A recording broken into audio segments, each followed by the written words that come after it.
And the Heat are second in the East behind only the Bulls, who were riding the ridiculously hot hand of DeMar DeRozan. He dropped 37 last night, including that game winner with under 20 seconds left. He now has 8 straight games with 35 points, 7th player to do that in NBA history. And not only that, during this stretch and overall the entire season, DeRozan has been unbelievable from mid-range. 7.2 made two-pointers outside the restricted area. I ask you guys, who was the last player to do that for an entire season?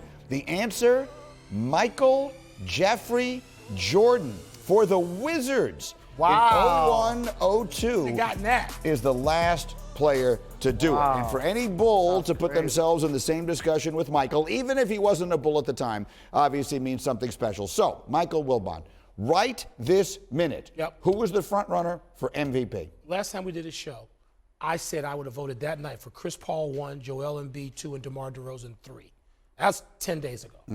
Right now, tonight, I can't separate Embiid and DeRozan, except that DeRozan's team is in first place for what it matters. Maybe 3 games ahead of Philly. I'll go DeRozan 1. Chris Paul, sadly, is not going to be in the conversation.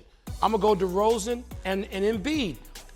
The Bulls have had more absences and injured games missed than any of the top 10 teams in the Eastern Conference. DeRozan has kept that afloat. Even when Zach LaVine, his tag team partner, has been in and out of the lineup the last 10 games. So I can go DeRozan on a tiebreaker. I know it's fluid. Embiid has been great.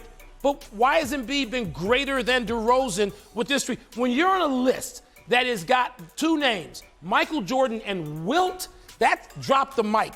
That has dropped the mic. Embiid's not playing better than that. And I want to add to Stephen A's look on his face and some of the misery. I see that side eye. To the fact side eye over there. The Lakers and the Knicks could have had DeMar DeRozan. Ooh, the Lakers. How about that? Hometown. Let me just say that out loud. People Hometown. forgetting that. I think it's equal between Joel and DeRozan. But a lot of this award has to do with perception. So as James Harden enters the lineup tonight, it's going to be perceived that DeMar DeRozan is doing more with less, and he's averaging 28 on the number 1 seed. And I got to remind everybody, Philly was actually the number 1 seed in the East last season. True. Are you all right? You okay over here, Stephen A? I just thought that I was working with a bunch of people. I mean, Greeny started off the show mentioning the Knicks. My bad, my brother. They could have had him. And WIlbon is chanting, we here, we here. I mean, it's just a bad night. But I will say this. I got this tissue because I'm getting emotional right now because I expected my man WIlbon to put on his pom-poms. And the fact that he did not sit up there and elevate DeMar DeRozan, I am shocked. But I will tell you this, he is right. But in the same breath, because Joel Embiid has been great, DeMar DeRozan has been something special, man.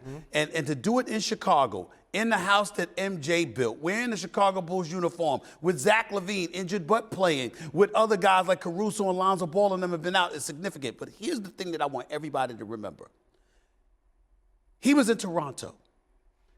His only crime was he couldn't beat LeBron. Yep. They were winning 57, 58, 59 games a year. They moved him the same time they got Kawhi Leonard, obviously, in the trade. That's when LeBron left the East. And I feel bad for him and Dwayne Casey because I think they both should be champions today because they would have been under the same exact conditions if they were in a place of Kawhi Leonard with LeBron having left the East and KD being injured in the finals and then Klay Thompson going down too. DeMar DeRozan will be a champion. He is special, and he deserves a lot of credit. Well, maybe he'll win the MVP, and maybe he'll win a championship in Chicago. We'll wait and see. That? Doesn't sound as crazy. Love that. Ain't gonna happen. Thanks for watching ESPN on YouTube. For live streaming, sports, and premium content, subscribe to ESPN+.